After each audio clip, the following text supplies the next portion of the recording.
I have a wonderful human being with me. You're all wonderful, by the way, Ren. Thank Mr. you. Ren Cummins. And we're going to go over his book, number one. Okay. This is Steel and Sky.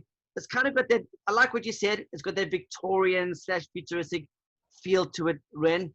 But I believe it's more magic meets the future, you know, in a book. It's, again, this is almost 500 pages. It's 470, 455 pages. That's fantastic. Hundreds and thousands of words. I want at least thousands of words. Ren, let's go into this. Okay. Take us on this journey from beginning to past. And if they really want to hear the conclusion, if they want the book, the details will be in the description box below. Buy Ren's book, support him. He is onto his, how many books have you written so far, Ren? I'm over 10. I have a few more that I have written, but I haven't published yet. So there you go, guys. We can be a fan of Ren. Let's get go. Let's get this show started, Ren. All yours. So the Tales of the Dead Man series take place on a not Earth place. They're on a planet called Irthos. Close enough to Earth, but you know, with a few twists. And this series starts with the song mistress of a people called the Sky People. And she has a vision that the world is coming to an end. Basically, there's a hole in the sky, and a hand reaches down and destroys the world. But as she has these dreams more and more recurring, she now notices that there is a man between the finger of this destructive power and the planet. And it's all that's stopping the world from being destroyed. So she sends her daughter out to find out who and what this dead man is and bring him back so they can find out what role he has to play in the future of their world. So unfortunately, the woman in question, the woman who sent out to do this, she is a recovering pirate from an airship of her own theft. And she has to go to the one city in the world that hates her people the most. There are people who are focused mostly on science and technology. And in fact, science has become their religion. The faith of these people is around the ideas that mechanics can solve all problems. Whereas her people are more around living at one with the energies of the earth and employing magic to okay. Earth and ethos. Exactly. Okay, great. Excellent. And the philosophical differences is that the Sky People believe that if you're going to do something, if you're going to create an effect, it has to come from you. It has to, you have to expend your own life energy to create this response. Nice. So all of magic in this world, it has that requirement, that cost. But they believe that the people who follow science are distancing themselves from that cost by just creating something and having it go and do it. So it's a core kind of philosophical distinction. But on top of that, the Sky People tend to have darker skin, and the people of the Steel Cities tend to have paler skin. Okay. So there's a very, very prominent and pronounced racial element and component to the differences and the hatreds, animosity between these two people. So I kind of explore that as a subtext, as a setting for the world. But the main adventure, the main plot is how this woman, her name is Shora, she's a mostly retired airship pirate, has to go and find the body of this dead man in order to save the world. So it's giant robots, zombies, animals, a little bit of everything I love the most. Which is the world we live in today. The world we live in today, Ren, you know this because we're living in a really interesting time. There is some chaos, but there's a little bit of chaos. In everything good, there's some bad. In everything bad, there's some good. You know what I mean, Ren? So yeah. I think a book's kind of on that realm where we all do believe in a better place. We all do believe that there can be a better world. We all do believe that we can be better human beings. Yes. And that does take a journey. I call it self-mastery. And that's really what the show is all about. The Legends, A Hero's Journey is exactly what that's about. Self-mastery.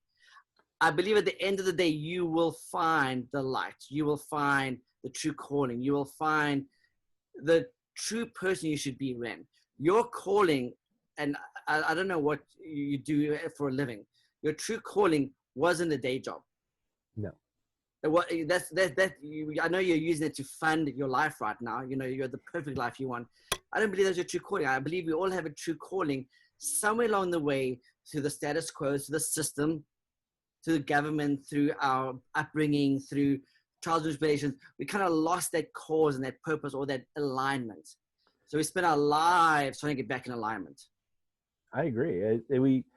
In fact, that kind of inspired a different idea for one of the books I've written but have not published. It's a post-apocalyptic robot story. Oh, I love that. I'm a big Mad Max guy. Oh, big, yeah. Awesome. And this one was about a robot who becomes human because his job is to be as human as possible. And so he breaks all the rules to become more human and kind of leads into a whole robot revolution because of it. So it's basically the robot revolution having begun in customer service. Are you a big fan of science fiction movies, or is that not really your genre? You just like to write about it? You know what? About the same time I discovered Spider-Man wasn't real, I went to go watch Star Wars in the theater. And for me, like, I know everybody thinks they're the biggest Star Wars fan. They're all wrong. True, yeah. Because I was born in Modesto, California. I was raised literally one block away from where George Lucas grew up. I went to the same high school that he had gone to. So when Star Wars came out, it was a hometown boy goes good kind of a situation. It was a huge thing for us. All of us were interested in it. And I was 7 years old when we saw the movie.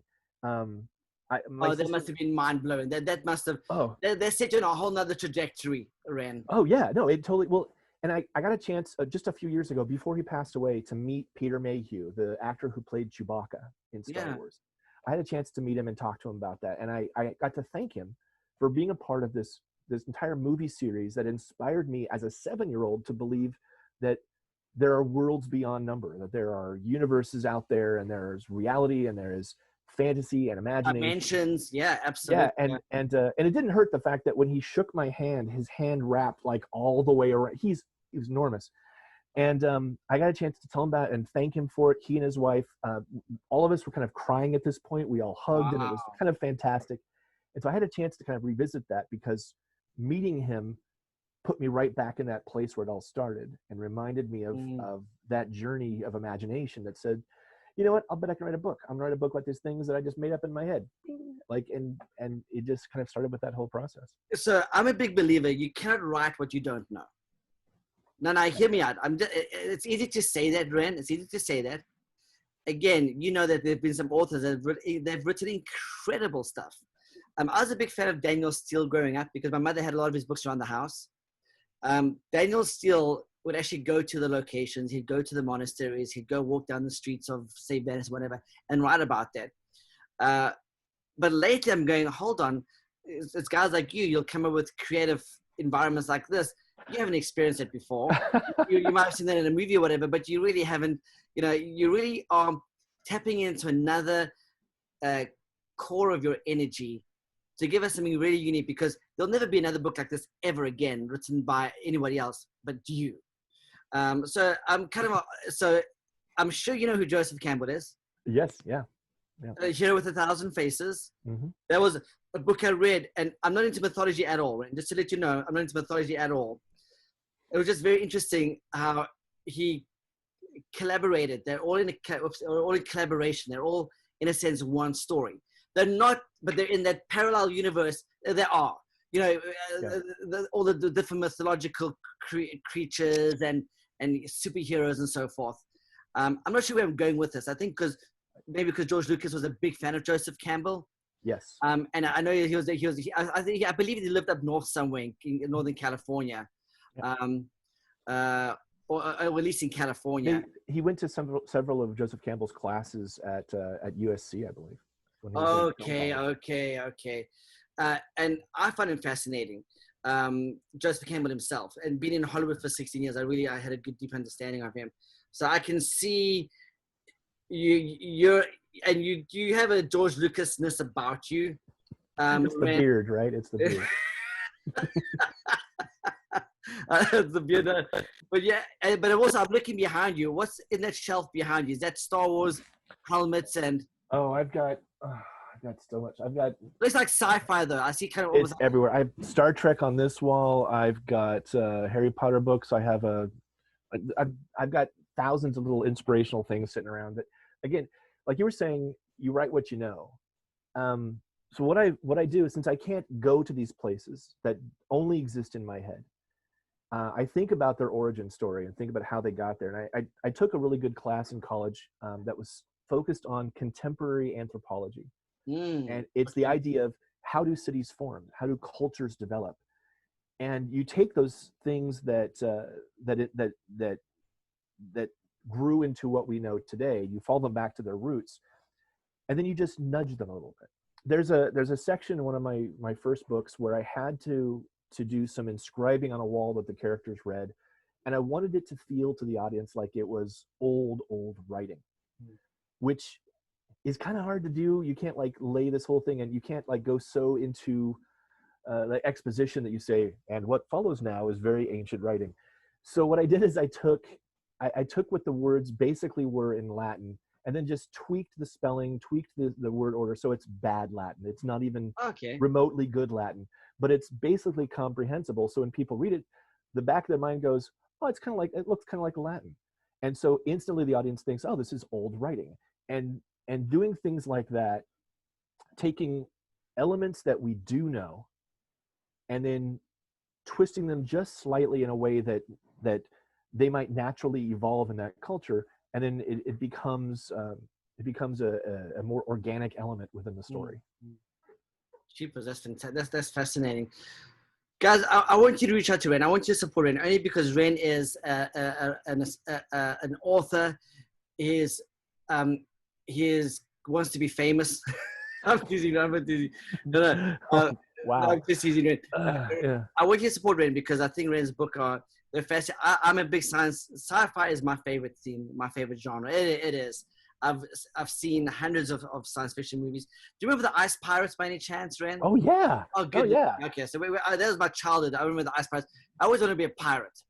I remember the Ice Pirates. I love that. And I was big into Mad Max, and there were some really kind of old school Roger Corman movies. They were kind of cheesy, but they were cool. And when I was a kid, they were cool. You know what I mean? But now I look at them and go, man, what was I thinking back then?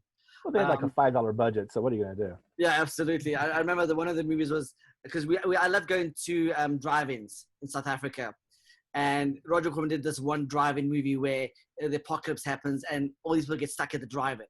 I thought, how cool! And now when I watch it, I'm like, man, that was cheesy. But I think when you're young, you have an imagination that doesn't judge. You thoroughly enjoy the story. Until like you said, you enjoyed the Harry Potter until you asked your son his opinion, then things changed. Yeah, then I had to flip my entire interpretation. Absolutely. Let me write a book about this. Okay, hey Ren, thank you for your time. I have all of Ren Cummins' descriptions in the detail box below. Please support him, guys. It's important. Ren is doing great work. He's doing lots of work. He's written almost 1 million words in almost both books combined that we'll talk about in the next episode. Of a dead. This is Tales of a Dead Man. There's book 1 and there's book 2.